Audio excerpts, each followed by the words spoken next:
Você já parou para pensar que a reencarnação não é um evento, mas um processo? Hoje quero te convidar a enxergar além. A reencarnação começa no momento da concepção, mas só se completa aos 7 anos de idade. No trecho que vamos trabalhar, Anete Guimarães relaciona estudos da personalidade, neurociência e ensinamentos espíritas para revelar algo chocante. Você ainda está reencarnando até os 7 anos.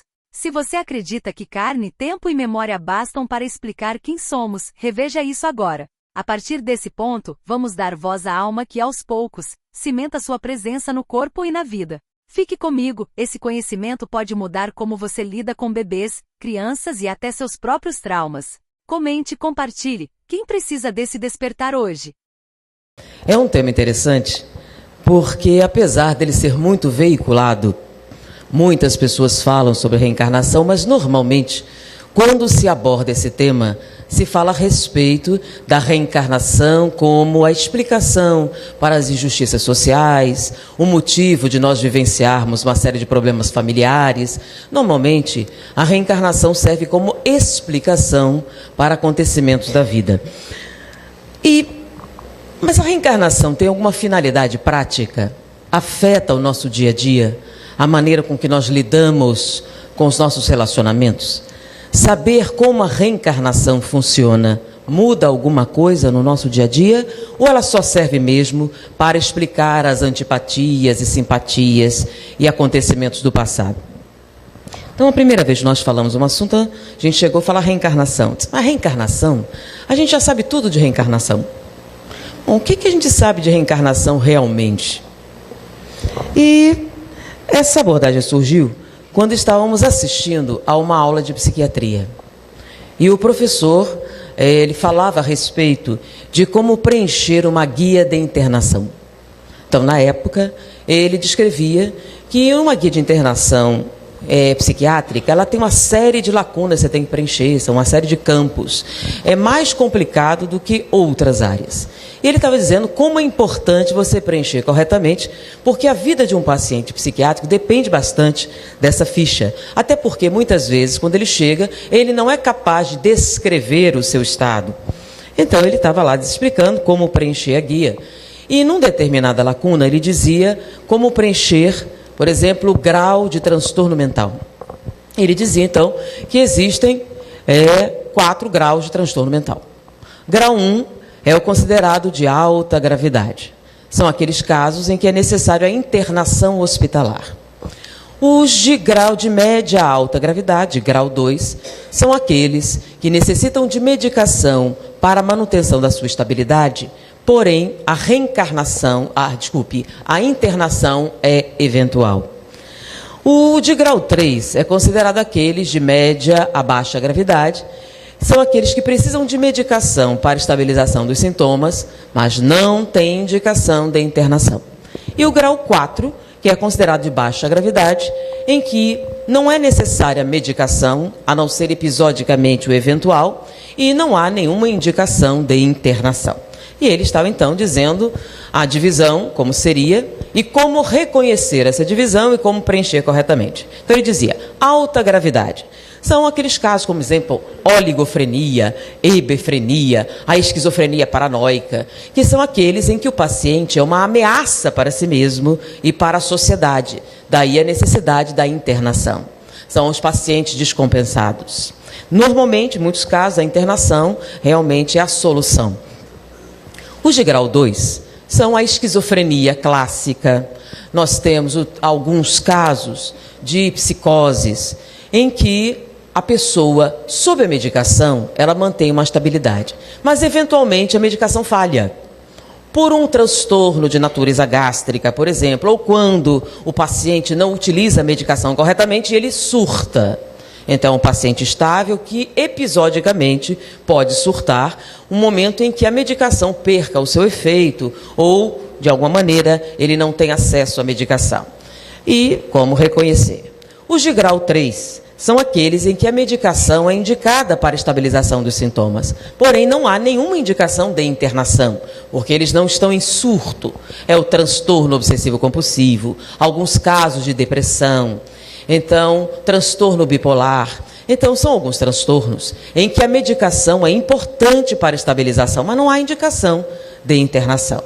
E os de grau 4 são aqueles em que o transtorno é de natureza psicológica, a psicoterapia é a indicação. Se houver uma medicação, é uma medicação sintomática, por exemplo, um calmante, um remédio para dormir, um ansiolítico leve. A medicação não é essencial para a estabilização dos sintomas. E ele discorria e dizia assim, bom, essa é uma divisão administrativa, que é justamente a forma com que nós atendemos.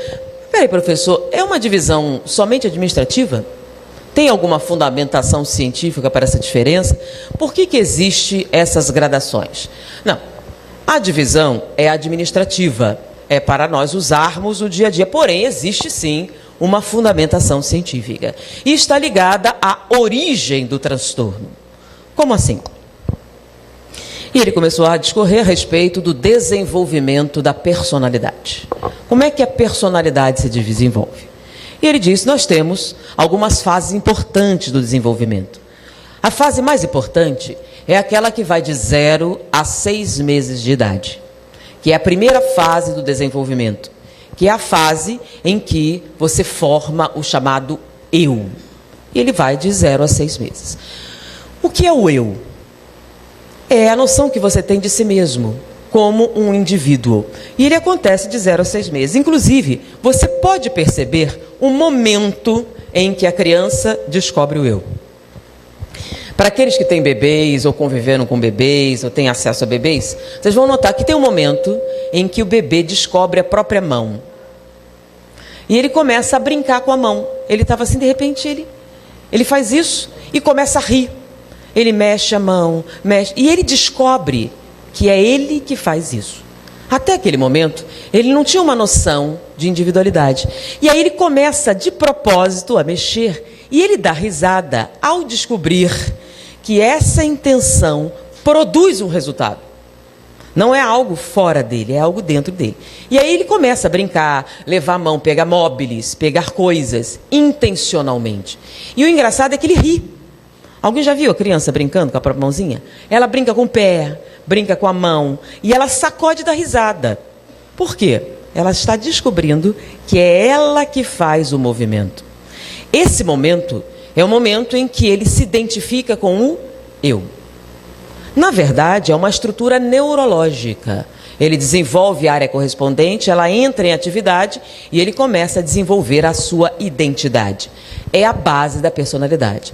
Todo o resto da personalidade vai se desenvolver em cima deste eu. Então, essa fase vai de 0 a 6 meses. A segunda grande fase do desenvolvimento é a que vai de 6 meses a mais ou menos 3, 4 anos de idade, que é a fase do reconhecimento do outro. É uma fase muito importante, em que você vai distinguir os outros. Como é que isso acontece? Até aquele momento, uma área muito importante do cérebro ainda não estava amadurecida, que é uma área que nos permite desenvolver a memória de longo prazo. Até aquele momento, o que existia é o que estava na frente dele naquele momento. No momento em que a coisa desaparecia, ela deixava de existir. Porque ele não tinha área neurológica correspondente para armazenar o que nós chamamos de memória de longo prazo. Ela começa a amadurecer a partir dos 6 meses de idade. À medida que essa área vai se desenvolvendo, ele começa a guardar as memórias. E você nota o momento em que a identidade dos outros começa a se manifestar. Até um determinado ponto, o bebê era de quem pegasse, né? Quem tivesse com a mamadeira era o dono. É ou não é? Pegou o bebê, qualquer um leva. Mas chega um momento em que o bebê que ia com todo mundo, de repente, começa a estranhar. Nunca aconteceu e de repente ele estranha. Ele começa a reagir mal. E você nunca fez isso. Ele começou a estabilizar a memória. Então ele começa a notar que existem aqueles que estão lá sempre, de vez em quando, e os estranhos. Então, no momento em que a memória começa a se estabilizar, ele começa a estranhar. É o momento em que você nota o desenvolvimento daquele aspecto da personalidade que vai permitir reconhecer os outros. Antes disso, os outros eram uma coisa só. Era ele e o resto. A partir desse momento é ele, os outros e o resto. Ele separou os outros do meio ambiente. E é uma fase importante, porque vai começar o relacionamento deste indivíduo com as outras pessoas. Essa é a segunda fase. Se houver uma falha no desenvolvimento neste momento, terá origem os chamados transtornos de média a alta gravidade. Se tiver uma falha, por exemplo, de 0 a 6 meses, o eu, estando comprometido, toda a estrutura da personalidade ficará comprometida.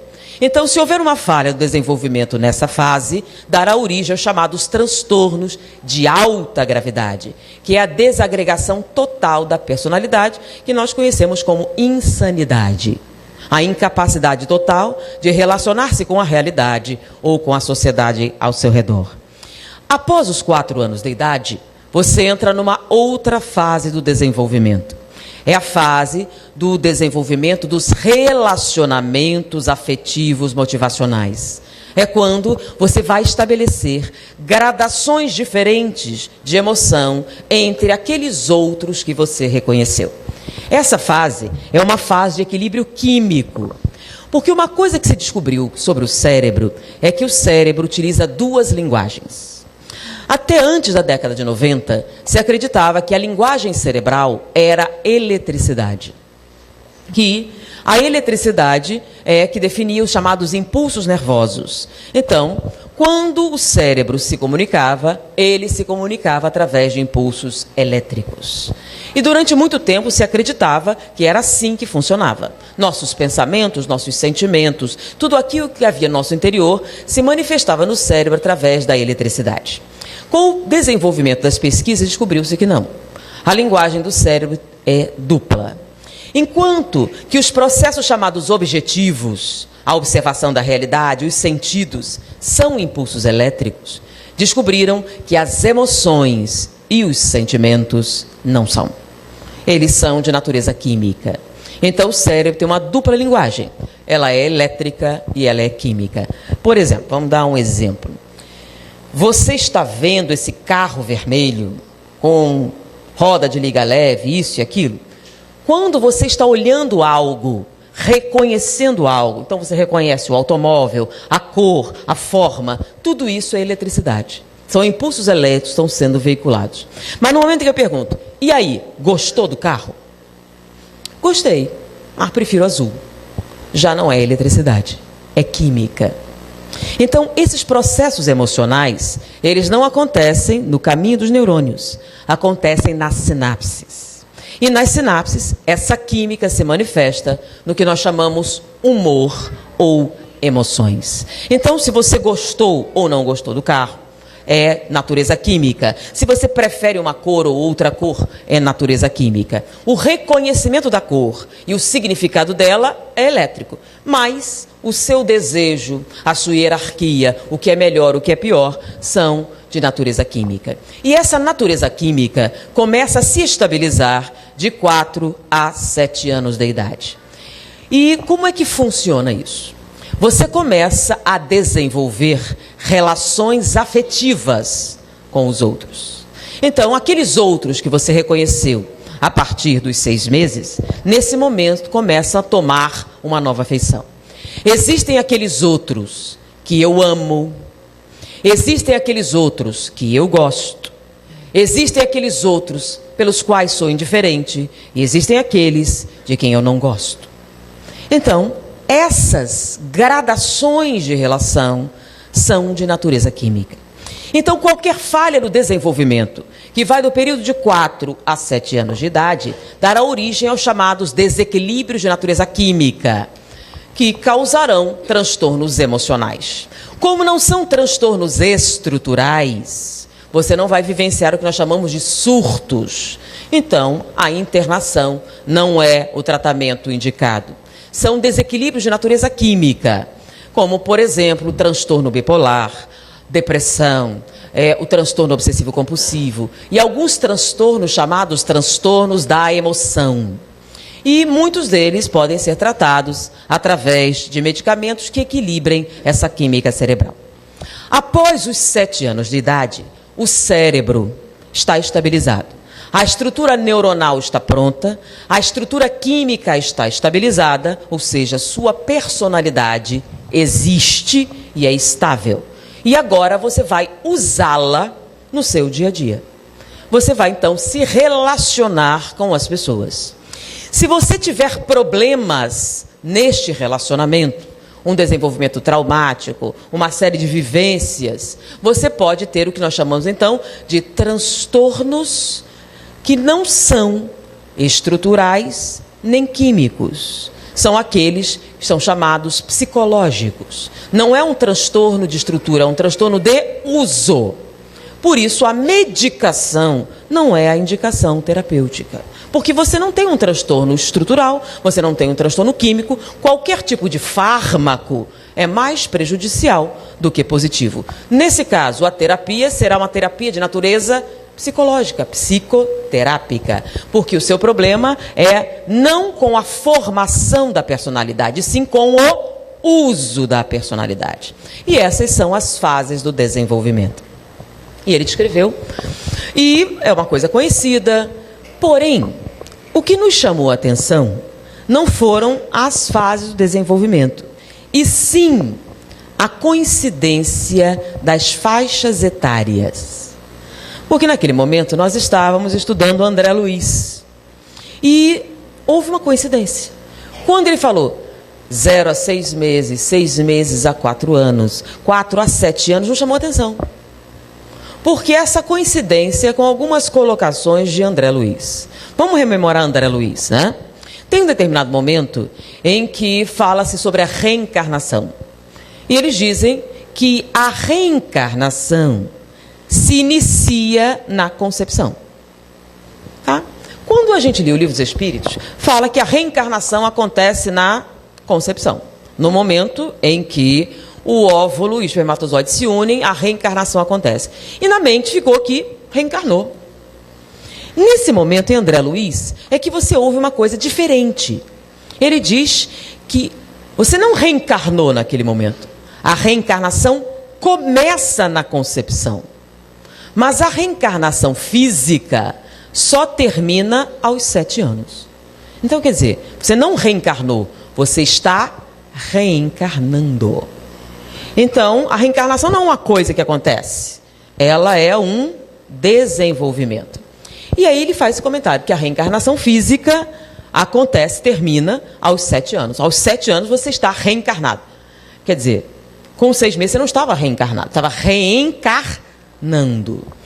Mas por que 7 anos? Ele falou isso, mas ele não desenvolveu. Agora, deixa eu dar um detalhe. André Luiz é da década de 30, 40. Tá? Muitas pesquisas que nós vamos falar para vocês hoje são depois de 2000. Então, na década de 30, 40, André Luiz faz a colocação que a reencarnação física se completa aos 7 anos de idade. O que acontece aos 7 anos de idade? É um número cabalístico? É algum número mágico? Não. Tem alguma conotação biológica que possa fundamentar essa tese de André Luiz? Sim. O que acontece aos 7 anos? Aos 7 anos, você tem todos os seus sistemas orgânicos formados. Porque, lembra, eles estavam em desenvolvimento. Aos 7 anos, você tem todos os órgãos completos. E a partir daí, a cada 7 anos, você tem um corpo inteiramente novo, com exceção dos neurônios cerebrais. Então, a cada 7 anos, você troca quase todas as células, com exceção das células neuronais, que se mantêm constantes. Então, com 7 anos, você tendo, então, todas as células que compõem o corpo, podemos afirmar, então, que o espírito está ligado ao corpo, molécula a molécula. Mas se você não tinha todas as moléculas, como é que você podia estar totalmente reencarnado? Então, vamos lá no momento da concepção. Você tem uma célula, tá? Então, você tem uma célula no corpo. Quantas células você tem no perispírito? Eu sei que alguns não me conhecem, mas eu normalmente faço uma pausa para fazer um relacionamento com o público. Eu não sou bem uma oradora, eu sou professora. E esse hábito terrível que meus pais quiseram curar durante muito tempo é de conversar com a plateia, né? Que eles já conhecem a piada, porque eu dava aula de noite, se eu não conversasse o povo dormia. Então eu dava essas pausas de efeito para o povo reagir, sentar melhor na cadeira, acordar, para a gente poder conversar um pouco. Então você tem uma única célula. Quantas células você tem no perispírito?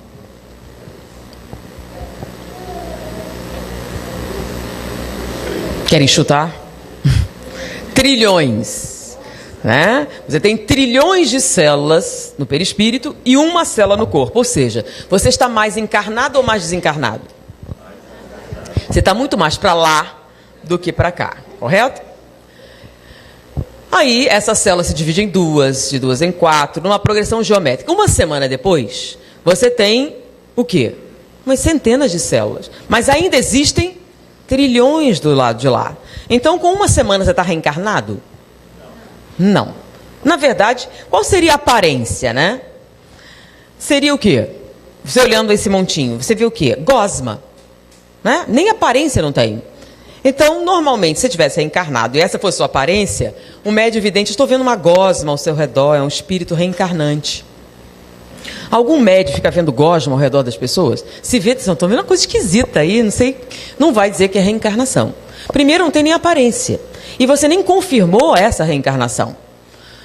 Depois de algum tempo, isso se fixa à parede uterina, aí começa um desenvolvimento mais preciso. Depois de algum tempo, ele tem uma pequena forma. Forma de quê? Né? Ele parece o quê? Um girino, né? Ele tem uma cabeça, uma cauda, tem branco. Ele é exatamente igual a um peixe. Quer dizer, é um espírito reencarnante. Eu estou vendo um peixe ao seu redor, sei lá, um girino, um troço estranho. É um espírito reencarnante. É assim que a gente vê? Aliás, já viram isso em algum lugar? Não.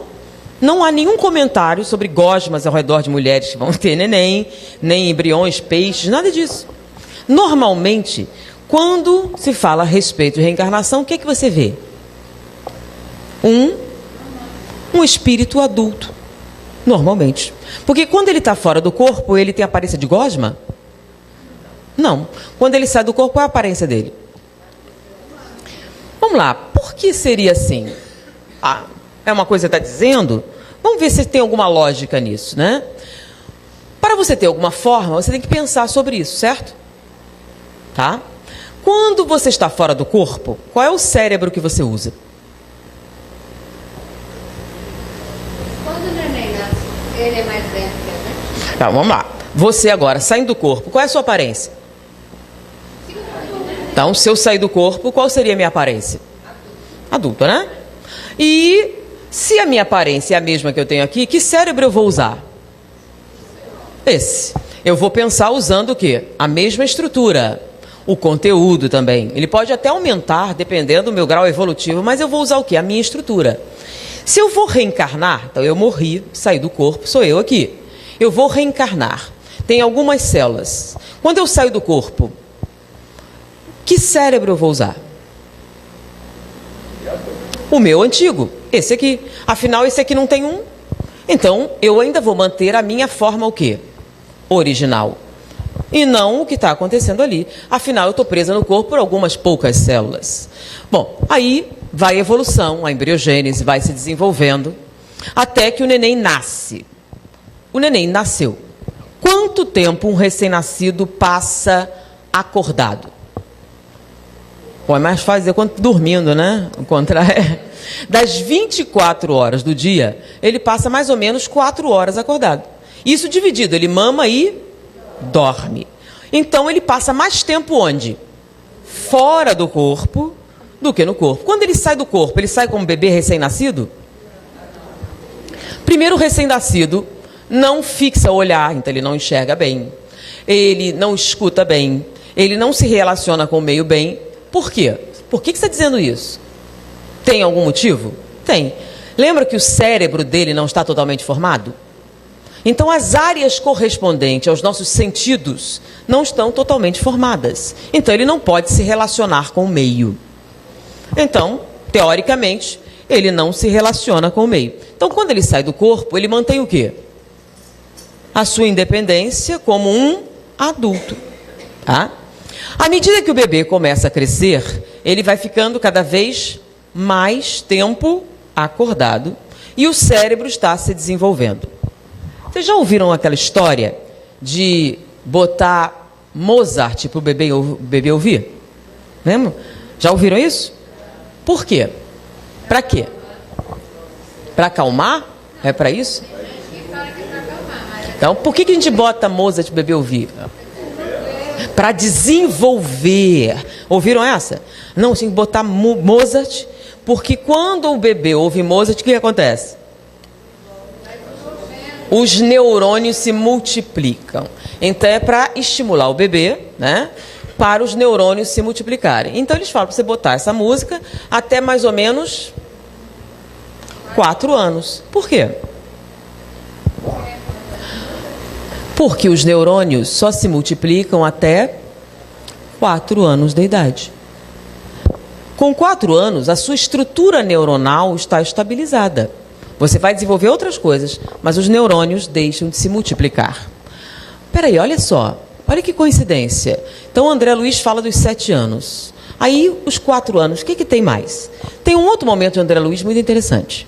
É quando o André Luiz sai de nosso lar e vai visitar um outro local. E nesse local que ele está visitando, ele tem uma surpresa. Quando ele chega lá, ele vê crianças indo para a escola. Aí ele faz uma pergunta natural. Peraí, criança no mundo espiritual? Não é todo mundo velho? Se a reencarnação existe, não tem nenhuma criança. Todo mundo é o quê? Velho. Você teve várias vidas, são todos muito velhos no mundo espiritual. Da onde saem as crianças? Teoricamente, você desencarnou, você vai ser o quê? O que você era antes. Aí ele viu aquelas crianças e viu, vem cá, da onde saíram essas crianças? Aí a senhora que está ciceroneando dele explica. Bom, isso depende do momento da desencarnação. Como assim? Você sabe que a reencarnação física se completa aos 7 anos de idade. Então, se a desencarnação acontecer antes dos 4 anos de idade, você retorna ao mundo espiritual como um adulto. Porém, se a desencarnação acontecer após os 4 anos de idade, você retorna ao mundo espiritual como uma criança e faz o seu desenvolvimento como criança até a idade adulta. Pausa. A velocidade depende da maturidade do espírito, mas eles vão fazer um desenvolvimento. Bom, será que André Luiz inventou isso? Falou isso. Por que ele falaria um negócio desse? Aliás, tem alguma fundamentação para essa colocação dele? Porque às vezes você vê as pessoas dizendo coisas estranhas. Nós podemos pensar que isso pode acontecer realmente? O que acontece aos 4 anos de idade? Porque olha só, viram a coincidência? Então, quando a gente está falando do desenvolvimento da personalidade, 0 a 6 meses, 6 a 4, 4 a 7, e André Luiz fala exatamente o quê? 4 anos, 7 anos, como fases importantes no processo reencarnatório. O que acontece aos 4 anos? Os neurônios deixam de se multiplicar. Se eles deixam de se multiplicar, o que significa isso biologicamente?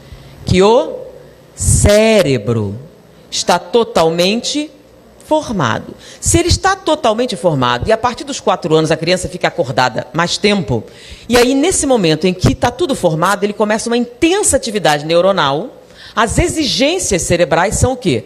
Altas. Se elas são altas, o que acontece com o espírito quando sai do corpo? Então, até os 4 anos, quando ele sai do corpo, ele sai como um adulto. O que acontece após os 4 anos? Se o cérebro novo está totalmente formado, ele já está ligado ao corpo pelo cérebro. Então, quando ele sai do corpo, qual é a forma que ele tem? De criança. Porque o cérebro que ele está usando agora é de criança, com as exigências de uma criança, com a capacidade de uma criança, com o raciocínio de uma criança. Então, a partir dos 4 anos, quando ele sai do corpo, ele sai como uma... Antes disso, tá? Quando a gente fala que ele sai como adulto, até um certo momento, tá? Então não é 4 anos certinho, né, gente? São faixas. Então, à medida que ele vai se aproximando dessa faixa, ele vai perdendo a lucidez que ele tinha e ele vai assumindo a forma de uma criança. Por quê? Porque o cérebro que está se formando começa a exigir e o perispírito então começa a assumir a forma deste cérebro reencarnante com as suas limitações. Deu para entender? Por isso, se a desencarnação acontecer antes dessa fase final, ele ainda tem o quê? Independência e lucidez. Então, se ele desencarna, ele assume que forma? A forma de adulto que ele tinha antes de reencarnação. Depois disso, ele já vai ter a forma da reencarnação atual. Tem lógica isso? Quando a criança tem até 5 anos, 12, ele é adulto. 4 anos, mais ou menos. 4, 5 anos, por aí. Quando fez 6 anos, eu fiquei com saudade dele. Bom, vamos falar de uma coisa interessante então. Essas fases do desenvolvimento. André Luiz falou isso. Tem alguma outra fundamentação? Sim, tem algumas coisas interessantes que foram sendo pesquisadas que talvez fundamentem essa tese de André Luiz. Uma dessas coisas foi que nos Estados Unidos, famílias muito ricas, elas têm o hábito de financiar pesquisas, artes, serem mecenas ou patronos. E uma família em especial costumava patrocinar um hospital, escola. E essa família em particular, o pai agora era um homem jovem e ele continuou a tradição familiar. A sua esposa estava grávida pela segunda vez. Ele tinha já um filho de 5 anos de idade, ela estava grávida, mas a gravidez, essa segunda gravidez, não estava se desenvolvendo tão bem. Ela teve vários problemas e com esses problemas veio a um parto prematuro e nasceu uma criança muito prematura. No passado, qual era o tratamento que nós dávamos a uma criança prematura? O que é que a gente sabe sobre a criança prematura? Se ela é prematura, uma das coisas que a gente sabe é que seu sistema imunológico ainda não está plenamente desenvolvido. Isso faz com que ela seja o quê? Muito suscetível de infecções, de doenças. E o seu pulmão, que é a última coisa a se formar, ele também é imaturo e a probabilidade de transtornos respiratórios é muito grande. Então, qual era o procedimento que se tinha com um prematuro? Colocava ele numa incubadora, dentro de uma UTI neonatal, num ambiente totalmente esterilizado. Para quê? Para evitar que ele fosse exposto a germes e, na sua fragilidade, ele pudesse contrair alguma infecção. Então, eles tentavam o máximo possível isolar o bebê para permitir que ele se desenvolvesse até poder ser forte o suficiente para lidar com o meio ambiente. Então, o que fazia? UTI neonatal. Bom, uma UTI esterilizada é vedada ao público. Para você entrar, você tem uma série de procedimentos. Então, o que faziam com o prematuro? Internavam ele lá e o pai e a mãe poderiam visitá-lo durante algumas horas do dia e olhá-lo através de uma janela. Porque era maldade? Não. Tá? Então, se ele tem uma imunidade baixa e você quer que ele sobreviva, é o que automaticamente a gente supõe que se deve fazer e é o que se fazia. Então, os pais só podiam ver o bebê pelo vidro. Por quê? Porque permitir que pessoas leigas acessem um ambiente esterilizado é aumentar as chances de contaminação. E foi o que aconteceu com esse bebê em particular. Porém, o bebê não estava se desenvolvendo bem. E o médico chamou o pai e disse: se prepare, porque eu acho que ela não vai passar do dia de hoje. Os batimentos são erráticos, não estamos conseguindo estabilizar a pressão, e vocês façam as suas orações, se despeçam, que ela não vai sobreviver ao dia de hoje. Ele foi para casa para contar à esposa, que estava com o filho mais velho. Estava no escritório, ele contou, ela estava chorando, sensibilizada, quando o filho chegou e entrou. O que aconteceu? E eles resolveram dizer a verdade. Contaram que o bebê não estava bem e que possivelmente ele não iria sobreviver. Então a minha irmãzinha vai morrer? Ele disse: vai. Mas eu nem a vi. Eu queria me despedir da minha irmã. Eles olharam um para o outro. E acharam que era um pedido pertinente. Por que não? E eles foram ao hospital. Falaram com o médico que eles gostariam de se despedir do bebê. E o irmão também. Mas não pode, Vocês não disseram que ela vai morrer? Então que diferença faz? Nós queremos nos despedir. Eu quero abraçar minha filha. E eu quero que o irmão também se despeça dela. Bom, eles eram os principais patrocinadores do hospital. Realmente o bebê não tinha chance de sobrevivência. Eles permitiram. E eles foram se despedir. Entraram na UTI.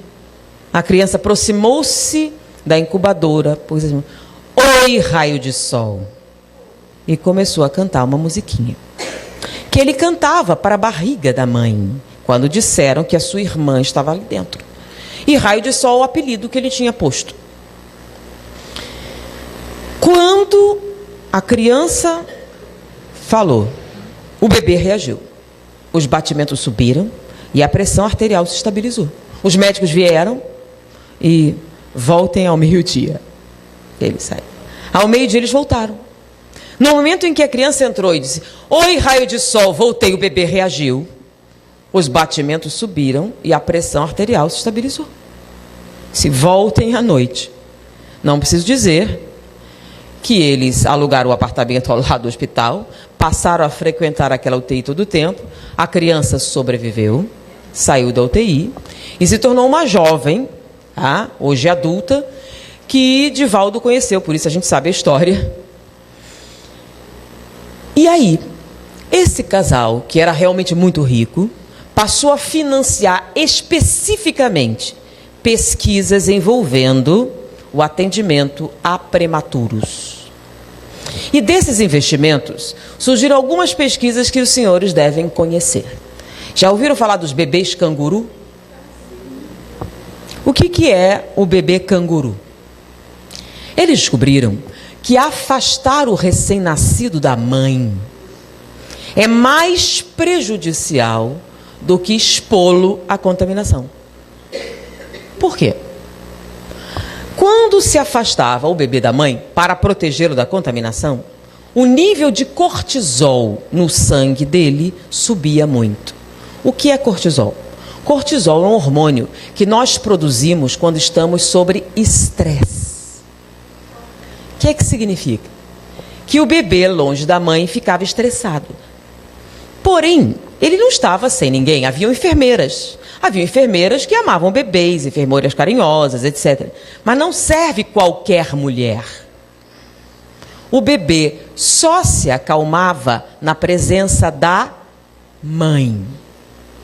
Então, quando o bebê se encontrava de encontro à mãe, ele se acalmava e os seus níveis de cortisol baixavam.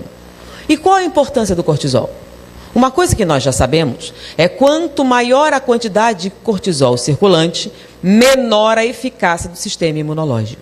Ou seja, o estresse afeta o nosso desempenho imunológico. Ou seja, quanto mais estressado, mais suscetível a doenças o bebê está. Se o objetivo é proteger o bebê da contaminação, estressá-lo significa o quê? Diminuir as suas chances de sobrevivência. Então eles descobriram que quando eles mantinham o bebê em contato com a mãe, ele tinha mais chances de sobrevivência, a sua imunidade subia mais rapidamente do que isolá-lo na UTI neonatal. Então, a partir daí, o projeto Bebês Canguru é que colocavam ele junto à mãe para se manter o máximo de tempo possível, imitando a proximidade que eles tinham dentro do ventre. E notaram que os resultados estatisticamente aumentavam a sobrevida do bebê em 78% até 90%.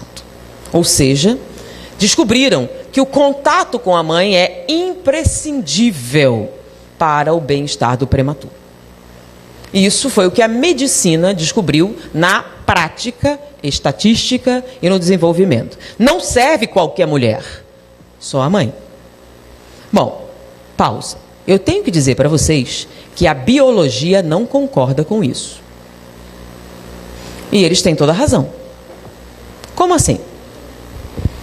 A medicina está dizendo que o recém-nascido reconhece a mãe? Como? Se ele não tem cérebro para isso. Que para você reconhecer alguém, Você tem que ter a área da memória desenvolvida, certo? O bebê não tem. Lembram que isso só começa a acontecer após os 6 meses? Logo, bebê prematuro, aliás, bebê nenhum reconhece a mãe, porque ele não tem estrutura neurológica para fazer isso. Ah, peraí. Mas e a experiência? Não serve qualquer mulher, só a mãe. Então, o que a medicina diz? A medicina afirma, com a observação prática, que o bebê prematuro reconhece a mãe. A biologia diz que é impossível. Eles têm razão? Tem. Se o bebê não enxerga, se ele não escuta, vai reconhecer a mãe como? Aliás, ele nunca falou com ela antes, certo? Então, não pode reconhecer. Eles têm razão? Tem. Bom, então os dois têm razão? Os dois têm razão. Então, da briga entre a biologia e a medicina, ganhamos nós. Tem razão. A medicina demonstra que o bebê prematuro reconhece. A biologia diz que é impossível. Tem toda a razão. Quem é que reconhece? Quem é que reconhece a mãe? O espírito reencarnante. É ele que reconhece a mãe. Não é o corpo que reconhece, é o espírito. Por isso não serve qualquer mulher. Só serve o quê? A mãe. Mas não foi só isso que eles descobriram. Pesquisando ainda mais, eles verificaram um outro fenômeno bem interessante, que alguns de vocês até reconhecem, né? Por exemplo, a psicologia, a psicoterapia. Quando você vai fazer uma anamnese, ele pergunta: como foi o parto? E a gestação? Aí ele diz: não sei, vou ter que perguntar à minha mãe, minha família. Por que eles perguntam isso? Psicólogo, você vai fazer psicoterapia, ele pergunta: como foi a gestação? Como foi o parto? Por que eles perguntam isso? Porque eles dizem que a gestação e o parto afetam a sua personalidade. Tá? De tal maneira que o Conselho Federal de Psicologia reconhece uma prática chamada regressão de memória à vida intrauterina. Já ouviram falar disso? Em que você é submetido à regressão para você ver as experiências que você teve dentro do ventre da mãe. Tá? Isso não é misticismo, é uma prática terapêutica aceita pelo Conselho Federal de Psicologia. A prática e a repetição demonstra que a gestação e o parto afetam o desenvolvimento da personalidade. Pessoas com tipo de gestação, um determinado parto, afeta sim o seu desenvolvimento psicológico. Então, é uma coisa reconhecida pela psicologia. Tá? Vocês já ouviram falar dessas coisas? Bom, tenho que dizer que a biologia não concorda. A biologia não concorda de jeito nenhum com isso. E eles têm um motivo válido. Tá? A psicologia está dizendo que você dentro do ventre da mãe sente emoções. E que essas emoções afetam sua personalidade. E que você, inclusive, lembra de coisas que sua mãe sentiu. Não é isso? Não pode.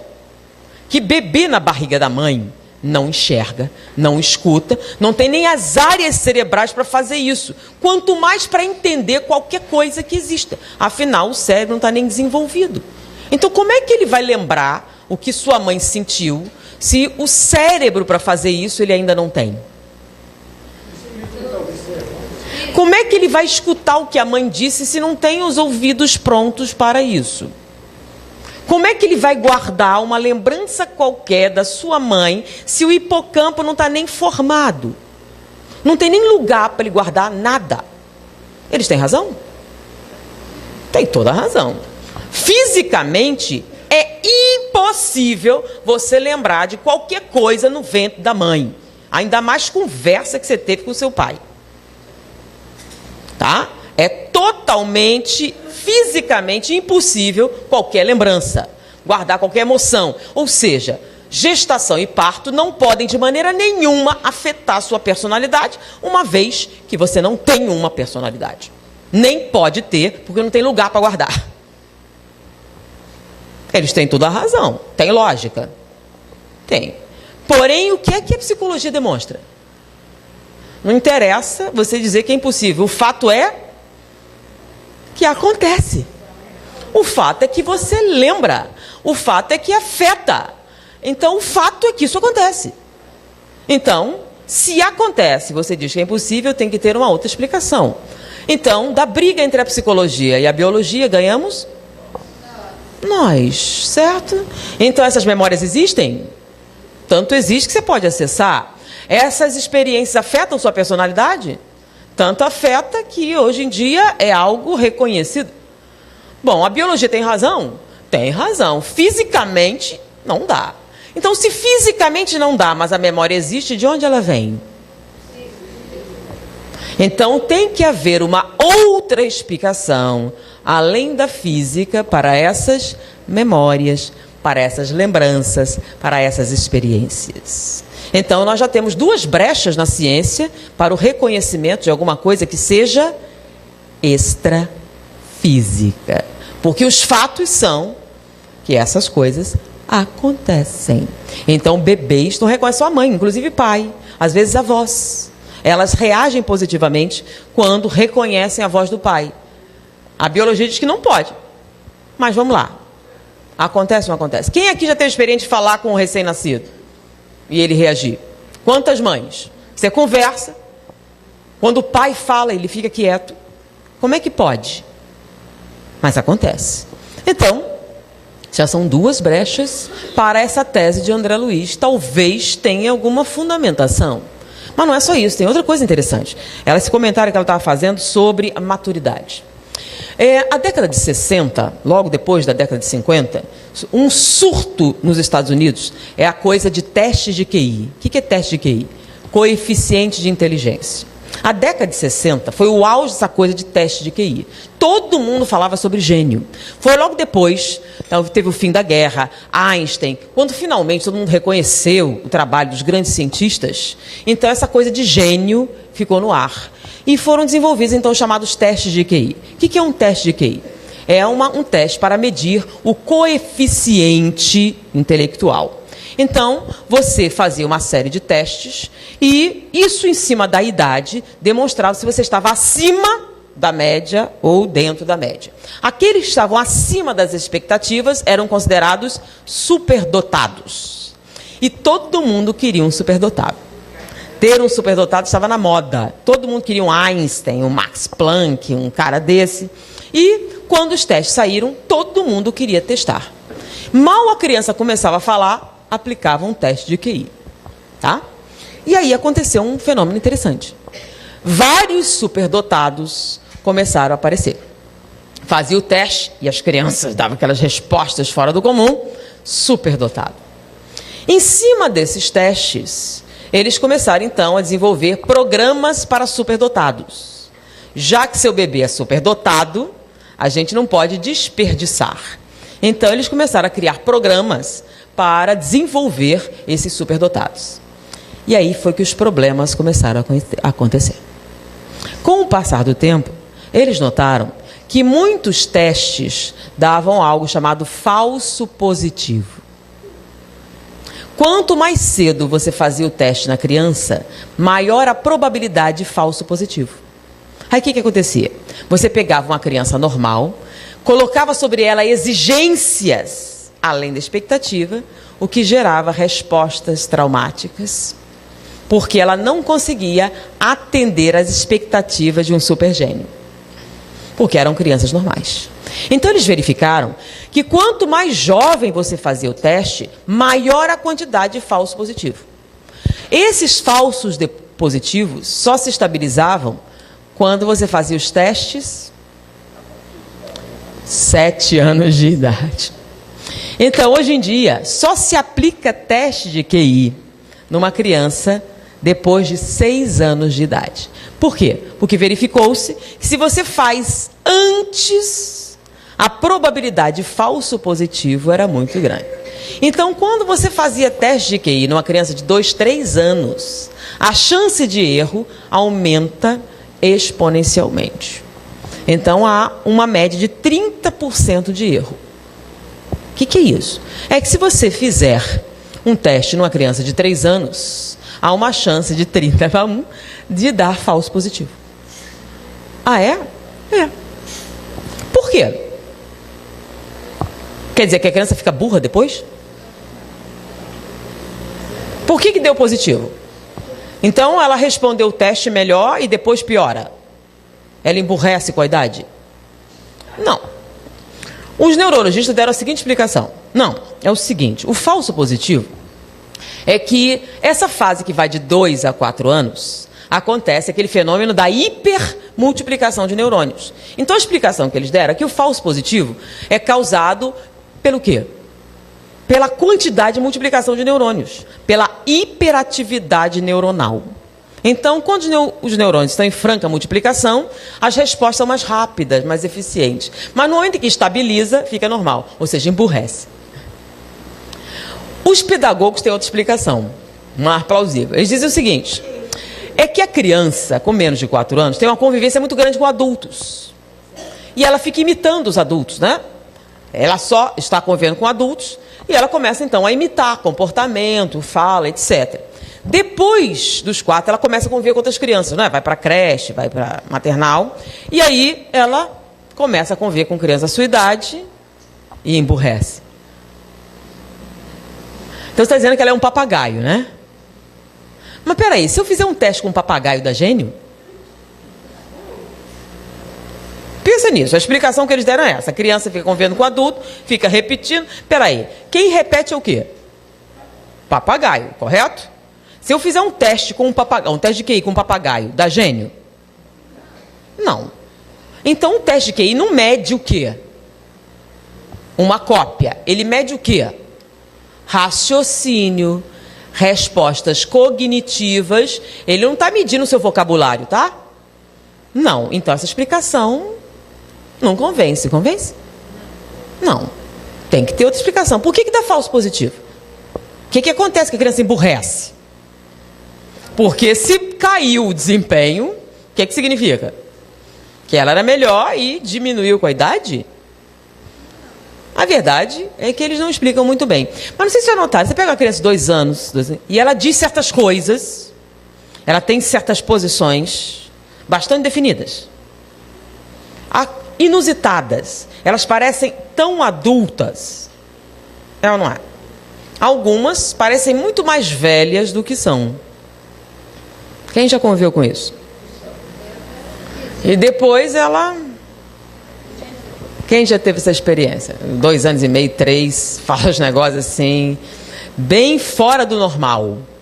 Inteligência, conhecimento. Eu vou contar uma experiência pessoal, né? Meu filho eu achava que tive uma criança chatinha. Por quê? Porque ele não queria comer fruta de jeito nenhum. E diziam que você tinha que dar fruta, e ele nada de comer fruta, era um inferno. Disse, pronto, uma criança chata. Até que eu descobri o segredo. Se eu cortasse as frutas direitinho, pusesse num prato e desse ele um garfo, ele comia. Agora, pôr a mão e se besuntar, de jeito nenhum. Se ele se sujasse, ele tinha nojo. Então, se ele usasse garfo para comer, não tinha problema. Agora, pôr a mão numa banana, ele ficava... E o mais interessante é que ele queria terno e gravata. Então, ele chegava e me pedia assim, eu não gosto dessa roupa. Ele queria terno e gravata. Aí minha mãe deu para ele. Então, toda vez que eu saía, ele punha terno e gravata. Eu tenho fotos. E um dia a gente estava tomando café da manhã e ele disse, eu não gosto de tomar café na sua casa. Por quê, meu filho? Você não sabe pôr a mesa. É mesmo, filho? O que é que tem de errado com a mesa? Olha só tem um copo. E quantos copos você quer? Tem que ter 3. Para que você quer 3 copos? Um para a água, um para o suco, um para o vinho. Ele disse, que vinho? Ele nunca nem viu vinho na vida dele. Tá? Ele queria uma mesa francesa.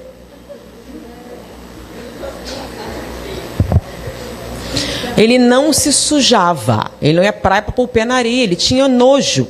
Tá? Então, ele usava terno e gravata. Se você desse um presente para ele, tá? Chegava em casa e temos que escrever uma carta de agradecimento. Uma carta de agradecimento.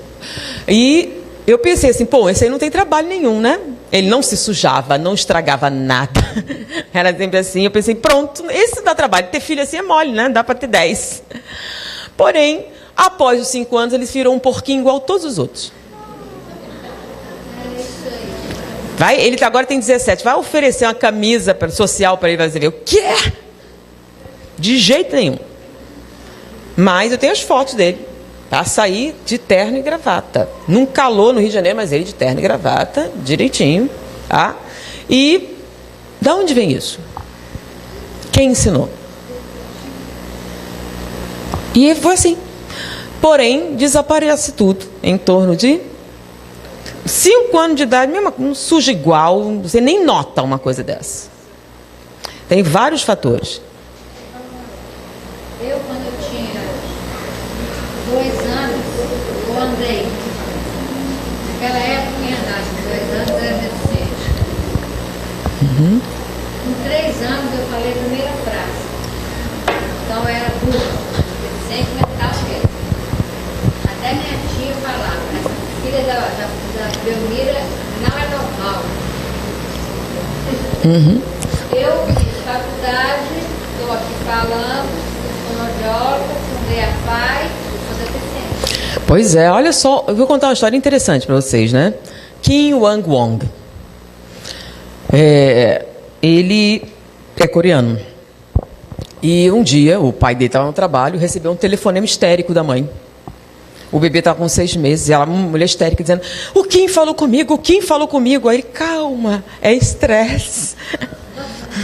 Fica calma, é que você está sozinha, é bebê, eles estavam fora do local onde morava, sem família, fica calma, não sei o que. Ele falou com os amigos, minha mulher está histérica, está com um bebê novo, essa coisa toda. E ela aí disse, olha, sai mais cedo, vai. Ele saiu mais cedo, acalmou a mulher, chegou lá, você está nervosa, é muito trabalho, muito estresse, você está longe da sua família, num país diferente, essas coisas todas. E acalmou a mulher, foi imaginação. Não, mas ele falou com minha filha, ele é um bebê de 6 meses e tal, você está muito nervosa. De repente foi um sonho. Aí acalmou, ela ficou mais calma. Aí ele foi no bebê, brincar no bebê, e estava ali com o bebê. Pois é, Kim, você viu sua mãe, né? Ela disse que você falou com ela. Olha que engraçado. Não, pai, falei mesmo.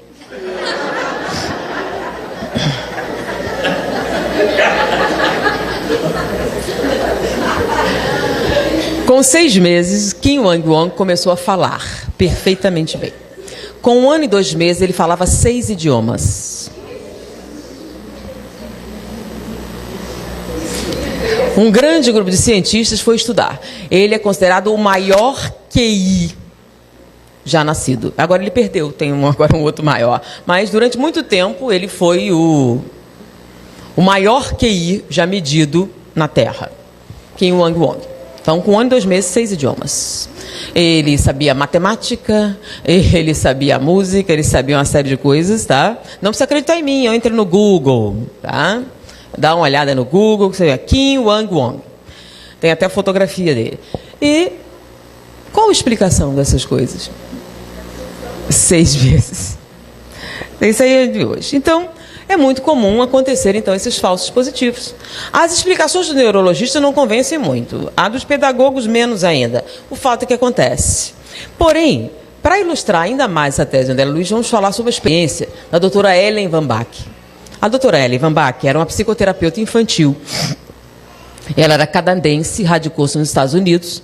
E ela conta num livro a sua experiência com o jovem paciente B. A história de B é muito interessante. B nasceu numa família que imigrou para os Estados Unidos de origem italiana. Então era uma família grande, unida, que estava nos Estados Unidos para crescer na vida. E o bebê era o primeiro bebê da família, tá? Americano, que iria usufruir de todos os benefícios de ser um cidadão americano. E ele estava sendo muito aguardado, havia muita expectativa em torno do bebê. O bebê nasceu, então, numa família amorosa, muito próxima, e o bebê era lindo, a família ficou muito feliz. E, além de lindo, o bebê começou a crescer, era simpático, era um bebê muito agradável, muito simpático. Mas à medida que o bebê começou a se relacionar com a família que já estava apaixonada enlouqueceu de amor. Porque o bebê era muito inteligente. A primeira coisa que eles notaram é que o bebê amava qualquer coisa a ver com os bombeiros. Quando uma sirene de bombeiro tocava, ao contrário das crianças, ele entrava em êxtase.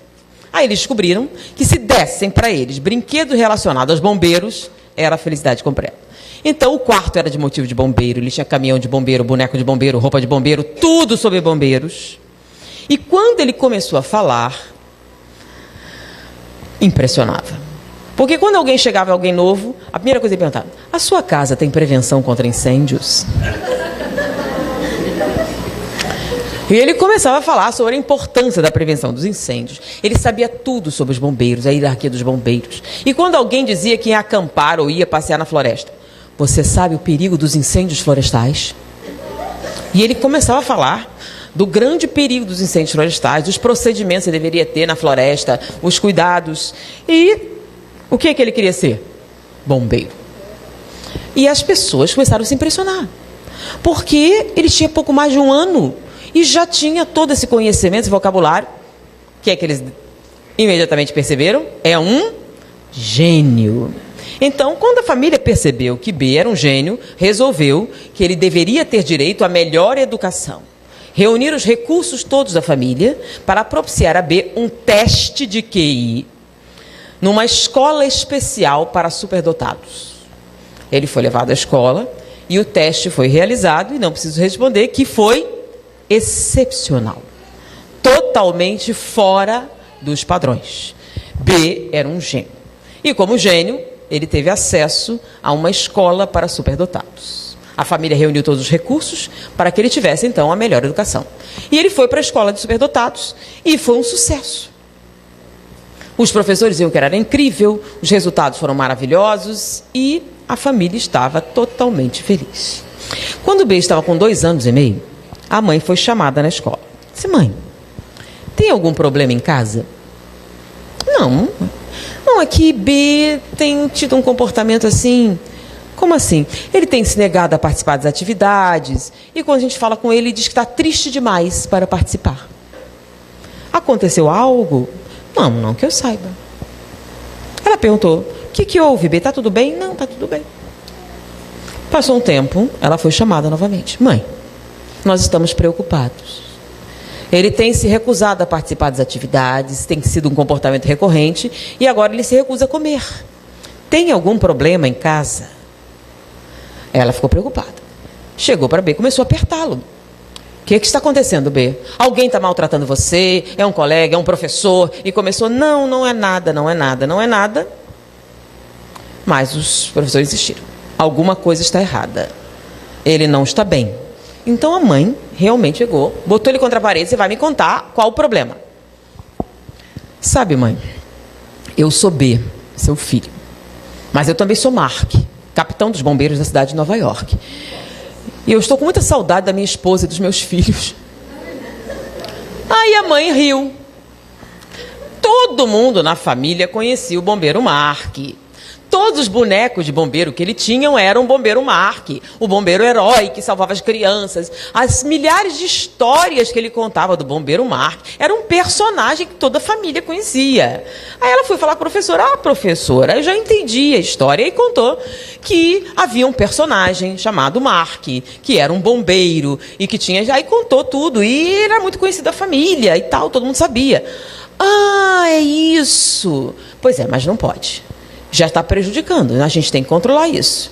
Então, isso já está prejudicando seu desenvolvimento. Nós temos que inibir essa fantasia. Então, eu gostei da colaboração dos senhores para não falar mais a respeito dessa coisa. Ok, era uma questão de muita criatividade. Ele era assim, primeiro, era superdotado com essa criatividade. Então, eles resolveram, reunir a família. Ninguém fala de bombeiro nessa casa. Acabou essa história de bombeiro. Aí ela recolheu os brinquedos de bombeiro, trouxe astronauta, vaqueiro, mudou a decoração e agora vai melhorar. E ele piorou muito. Ele se negava a participar, se negava a comer, estava tendo problemas para dormir. Os professores estavam preocupados e sugeriram que ela procurasse um terapeuta, porque ele estava deprimido. E eles contataram então a doutora Ellen Van Bach para dar o atendimento. Doutora Ellen Van Bach, como todas as pessoas, ficou encantada com B. Jamais você diria que aquela criança tinha uns 3 anos de idade. Jamais. Tá? Uns 12. Era incrível a maturidade, a altura, o desenvolvimento. E ela tentou várias abordagens. E não conseguiu nada. E ela estava muito preocupada, porque ele estava regredindo. E ela chamou os pais. Pais, eu acho que o quadro de B é grave. Ele está num quadro depressivo. E o procedimento seria iniciar uma medicação. Mas ele é tão jovem. O que a medicação faria num cérebro tão jovem? Eu me sinto assim, eu sei que seria o mais certo a fazer, mas eu não consigo me decidir. Eu gostaria de tentar uma última coisa. Vocês concordam? Ele é tão inteligente, ele é tão capaz, eu gostaria de tentar um choque de realidade. Os senhores me permitem? Eu queria confrontá-lo com as suas fantasias, para que talvez ele percebesse que eram fantasias e, quem sabe, não fosse necessária a medicação. Uma medicação nessa idade. Os senhores concordam? Os pais concordaram. Então, eu vou tentar um choque de realidade com B. Significava explorar aquelas fantasias para que ele entendesse que eram fantasias. Bom, me diga então, quem é o bombeiro Mark? Bom, Mark é capitão dos bombeiros da cidade de Nova York e começou a falar do bombeiro Mark, como ele era. Então, o bombeiro Mark é um homem. Sim, é um homem. E ele é casado. Sim, é casado com fulana. É mesmo? E tem filhos? Sim, ele tem 3 filhos. Deixe o nome. É mesmo? E onde ele mora? E ele declinou o endereço. Isso foi muito curioso. Você tem mais alguma coisa que você possa me dizer sobre o bombeiro Mark? Falou de amigos, falou do quartel, falou das coisas que ele tinha dito. Porém, ele falou também o número do seguro social do bombeiro Mark. Isso já é excessivo. Ela resolveu pesquisar. Pausa. Naquela época não tinha Google, tá? Pesquisar era pesquisar mesmo. Resolveu pesquisar. E ela ficou muito zangada. Porque ela entendeu que aquela criança não estava psicótica. Ela estava sendo vítima de abuso. Porque ela descobriu que o bombeiro Mark realmente existiu. Ele era um bombeiro, era capitão na cidade de Nova York e que havia morrido 10 anos antes do nascimento de B. E ela entendeu que alguém estava alimentando as fantasias da criança com aquelas informações, porque ela sozinha jamais poderia ter acesso àquilo. Então alguém estava abusando daquela criança. Ela chamou a família e disse que era um caso de abuso. Alguém estava alimentando as fantasias da criança, tá? Alimentando aquela psicose com aquelas informações, e aquilo era fruto de abuso. A família ficou muito preocupada, mas quem poderia ter feito isso? Foram correr atrás, mas ninguém conseguiu chegar a uma conclusão. Bom, não importa. O que importa é que agora eu sei o que fazer. Nós vamos resolver esse problema. Eu vou tentar o choque de realidade com B. Eu vou confrontá-lo e vou provar que é uma fantasia. Ela entrou em contato com pessoas que conheciam o bombeiro Mark, descobriu o endereço da esposa da viúva, entrou em contato com ela e contou a história do seu jovem paciente B, do que estava acontecendo, do seu sofrimento. Ela ficou sensibilizada. Pois é, meu marido, Mark, sim. E nós gostaríamos de contar com a colaboração da senhora. Eu queria tentar uma abordagem, eu queria um choque de realidade. Ah, perfeitamente. A senhora poderia colaborar? Claro. E ela combinou, então, um encontro no seu consultório. A viúva do bombeiro Mark iria comparecer e B seria confrontado com as suas fantasias para que ele entendesse que ele não era o bombeiro Mark. A família sabia, a viúva estava lá, B era o único que não sabia do acontecimento. Ele veio para a consulta, entrou. Olá, doutora Ellen. Virou-se: fulana, sou eu, seu marido Mark. E começou a conversar. Perguntou das crianças, perguntou dos amigos, perguntou dos parentes. Aprofundou a conversa. Num determinado ponto, ele descreveu para ela um sinal que ela tinha na parte interna da coxa direita, que somente seu ginecologista e seu marido Mark poderiam descrever. No final da conversa, ela virou para a doutora Ellen e disse: o que acontece eu não sei, mas esse é meu marido Mark.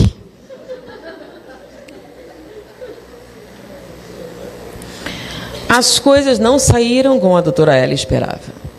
E agora? Será que a criança estava possuída pelo fantasma do bombeiro Mark? Aliás, essas coisas eram possíveis? Ela não tinha uma formação religiosa, ela não tinha nada para comparar. E agora? Ela realmente não sabia o que dizer. Nem para a família, nem para ninguém, nem para si mesma. Será possível? Que explicação? Os detalhes eram muito intensos. Ela resolveu pesquisar se havia alguma outra coisa semelhante. E ela encontrou. Havia em Nova York um terapeuta que descrevia um caso semelhante ao de B.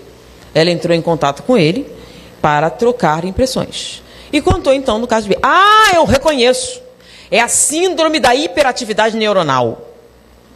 Como é? Sim, acontece. Algumas crianças, elas têm uma multiplicação de neurônios tão intensa que geram uma psicose. Elas são muito detalhadas. Eu sei que fica estranho. E normalmente um teste de QI daria alterações significativas. Mas não se preocupe.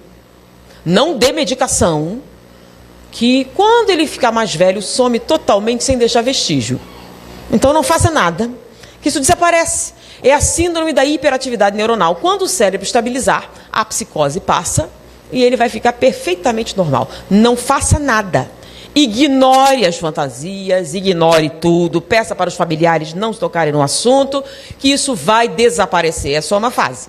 Eu já tive essa experiência, como eu descrevi, e fique calma. Não é a primeira vez que acontece, a síndrome da hiperatividade neuronal já é reconhecida, e você vai ver que vai ser exatamente como estou dizendo.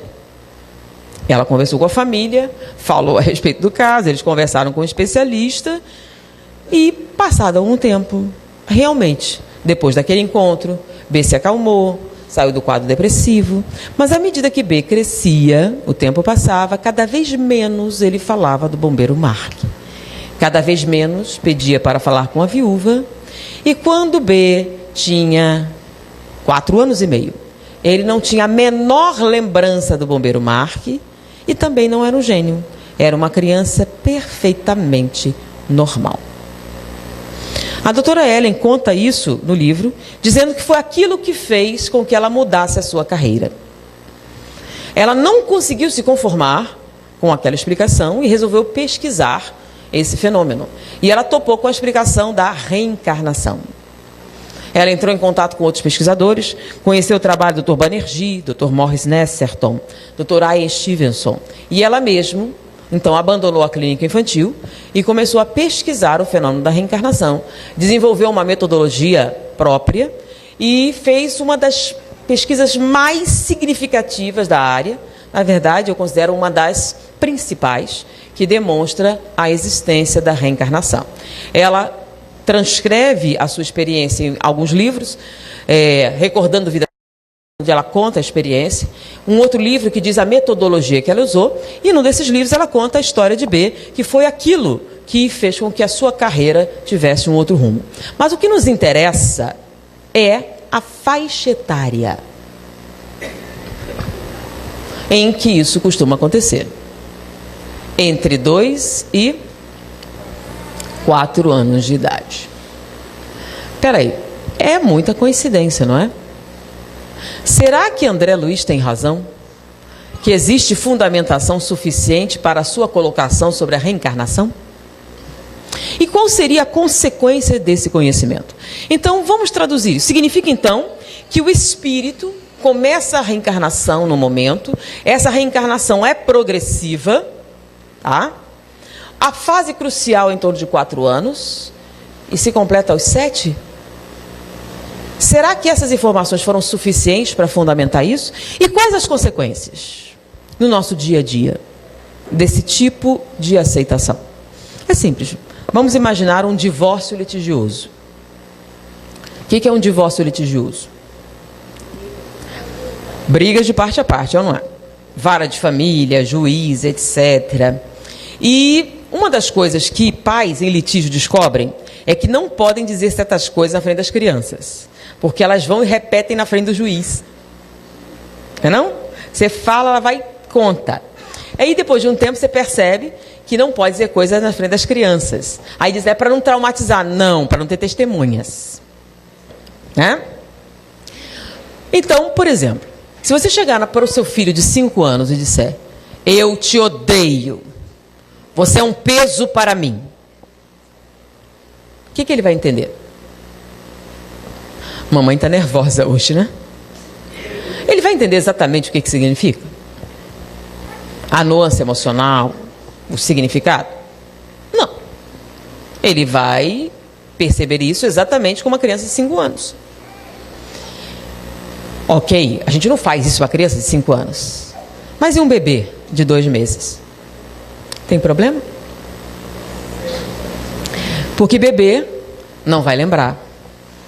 Bebê não vai contar para o juiz. Isso não vai afetar nada, né? Porque bebês não lembram.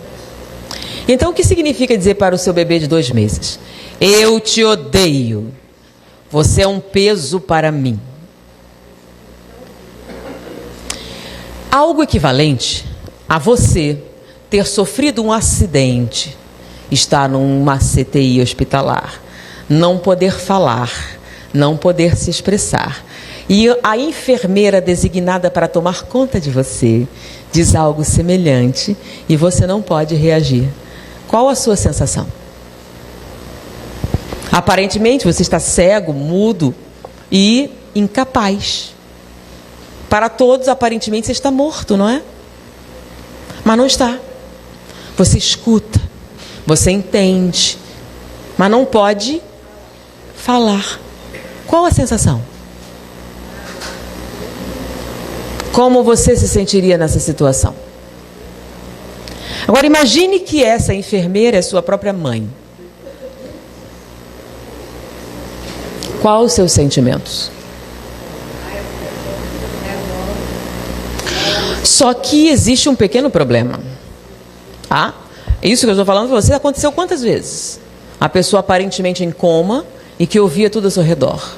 Inclusive a discussão se devemos desligar os aparelhos. Recentemente um paciente acordou, lembram? O desespero, que estavam discutindo desligar os aparelhos e ele, não, eu estou vivo. Enquanto as pessoas discutiam se ele estava morto. E se fosse você? Porque quando a gente fala sobre a desencarnação, né? A gente fala assim, como uma coisa terrível. Em alguns casos ela é terrível, em outros é uma libertação. Mas a gente nunca pensa na reencarnação, o contrário, não é? Você é livre e de repente você está o quê? Preso e limitado. E indefeso e incapaz nas mãos de outra pessoa que você deveria confiar. E o pior de tudo, consciente. E você escuta algo semelhante. O problema é que nesse momento você está fazendo um trabalho muito sério, muito perigoso. Você está desenvolvendo o cérebro, lembram? O cérebro se desenvolve entre 0 a 6 meses. A base. Se nesse momento você for tomado de ódio, de mágoa, de angústia, de estresse, algo pode acontecer? E no momento em que você está formando aquela arquitetura cerebral extremamente minuciosa, extremamente séria, sabendo que esses sentimentos produzem uma vibração negativa, e se der alguma coisa errada? Então, você tem uma falha no desenvolvimento. E essa falha vai se manifestar nos transtornos de alta gravidade. Lembram? O que a psiquiatria diz? Que os transtornos de alta gravidade são aqueles onde a falha do desenvolvimento acontece entre 0 a 6 meses. Se você passou dos 6 meses, a primeira base, tá. Aí você tem a segunda, que é uma arquitetura complexa. Se você passou, é a fase do amadurecimento da química.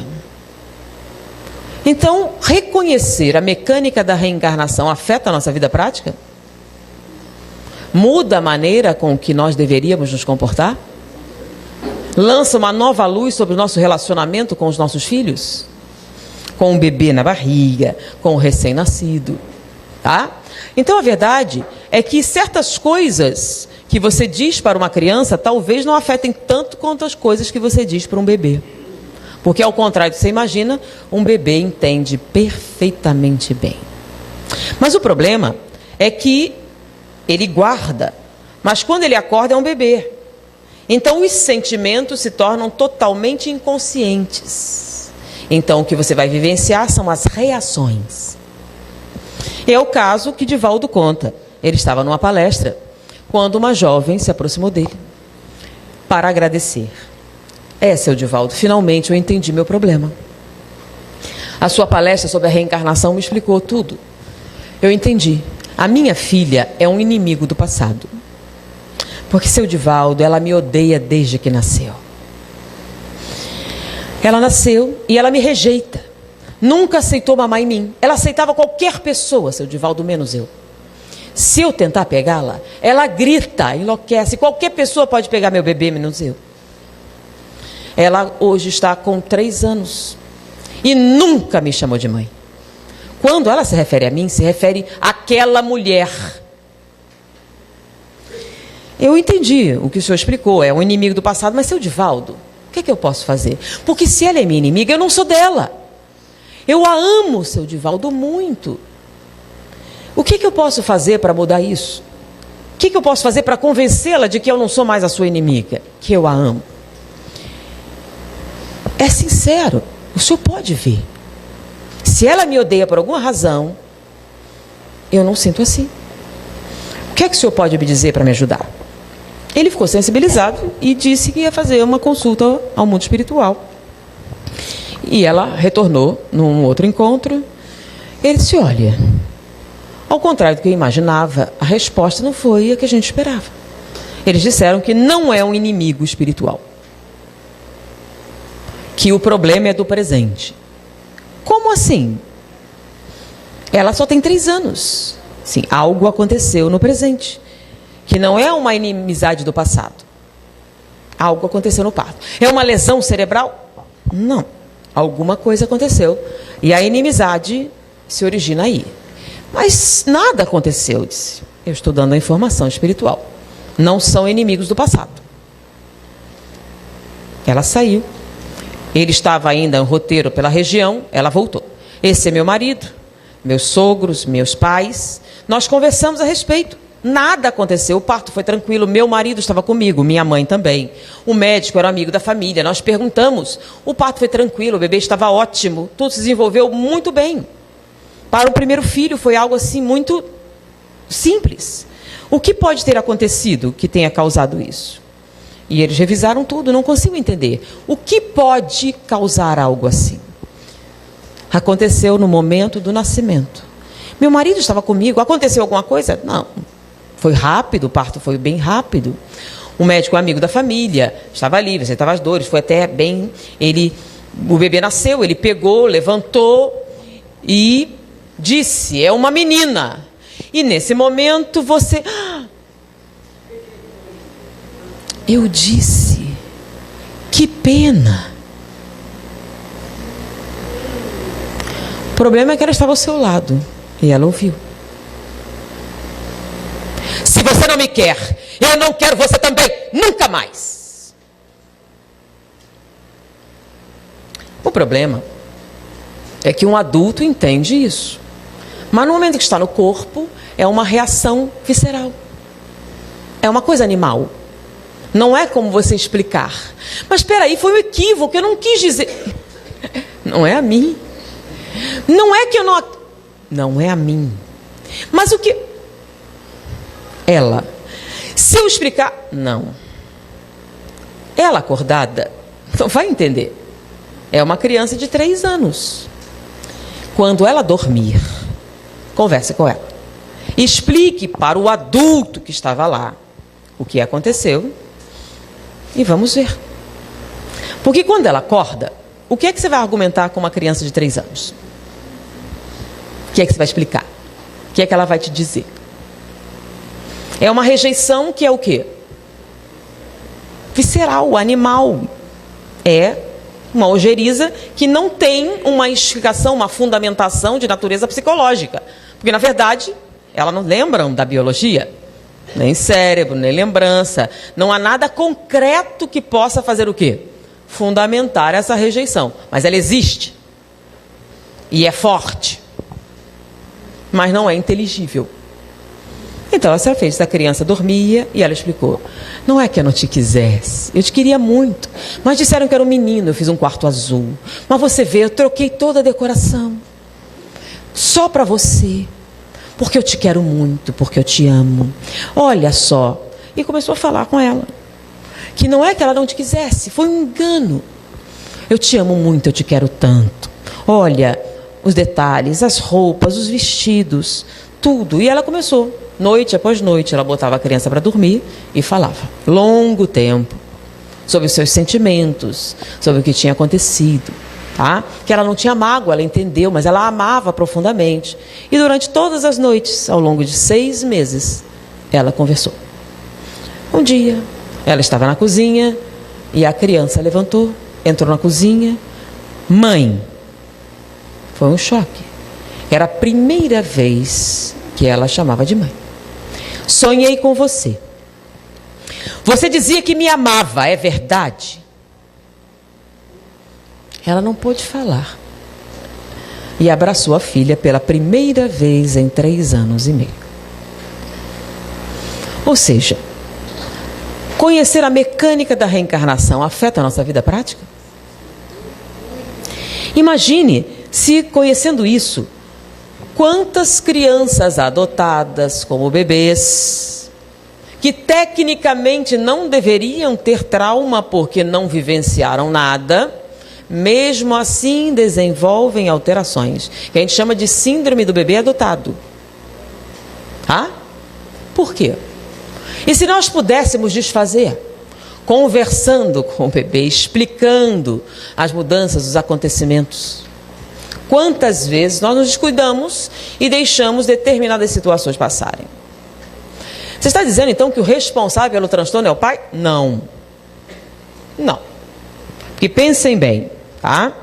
Muita gente vê, Freud diz que a culpa é sempre da mãe, não dizem? Ah, ok. Mas para aqueles que são espíritas, a gente entende perfeitamente que cada um tem a mãe que merece. Correto? Então, o que acontece é que nós temos ligações. Então, digamos que um espírito comprometido tem. E você, reconhecendo a mecânica da reencarnação, cria um ambiente altamente acolhedor, de segurança, de tranquilidade. E se ele encontra um ambiente altamente tranquilo, pode ser que ele passe pela primeira fase sem transtornos. Então, o que seria tecnicamente um transtorno de alta gravidade se transforma num transtorno menor. Então, nós podemos, inclusive, atenuar processos que são kármicos, se nós soubermos o que fazer. Então, não é que sejamos responsáveis, mas somos coparticipantes da situação. Então, quantos problemas poderiam ser alterados, modificados, diminuídos com o conhecimento? A gente tem, às vezes, conhecereis a verdade, ela vos... Bom, diante disso, nós temos uma obrigação moral, que é o quê? Dividir o nosso conhecimento com as outras pessoas. Eu não dei para vocês só a tese espírita, dei várias fundamentações não espíritas, tá? Inclusive, que podemos reconhecer da importância de como lidar com esses espíritos que reencarnam. O significado dessa vivência e as consequências que elas podem ter em nossa vida. Então, diante disso... Não vou entrar em detalhes do que você falou agora. Tudo que eu passei na minha vida, quebra-cabeça formou agora. Então, foi um prazer estar com vocês. Muita paz. Não, temos um...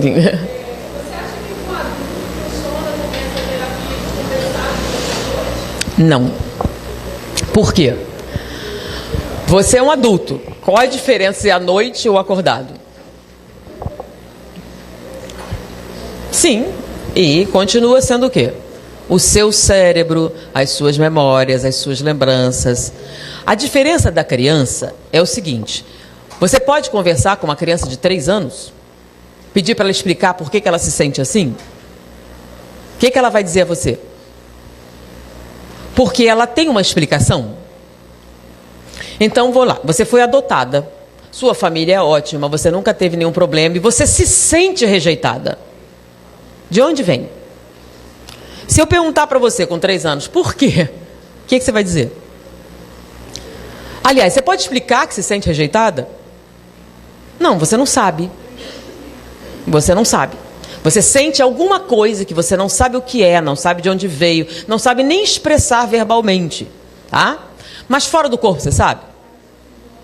Porque você sabe de onde está vindo. Deu para entender a diferença? Agora, você adulto, você pode procurar um terapeuta e fazer o trabalho diretamente. Ok? Desde a que idade? Até os 4 ou 7 funciona? Até os 4. Lembram? Você, na verdade, está conversando com um adulto que está lá. Funciona com bebês, né? Não é você conversar, um ambiente estressante. Quem já conversou com um recém-nascido e nota que ele é calma? Que eles entendem, tá? Então isso acontece. É uma experiência que muitas pessoas têm. Inclusive com o bebê na barriga, lembra? Está irrequieto. E quando ele escuta a voz do pai e acalma? A pessoa começa várias explicações, mas... Então, quando há convivência com o bebê na barriga, tá? Reage ao pai, reage inclusive aos avós que convivem, tá? E falam com o bebê. Então, é uma coisa reconhecida, tá? E como é que a gente sabe que eles reagem? Fisiologicamente. Ele escuta a voz e reage, tá? Biologicamente não tem explicação, tá? Mais alguma pergunta?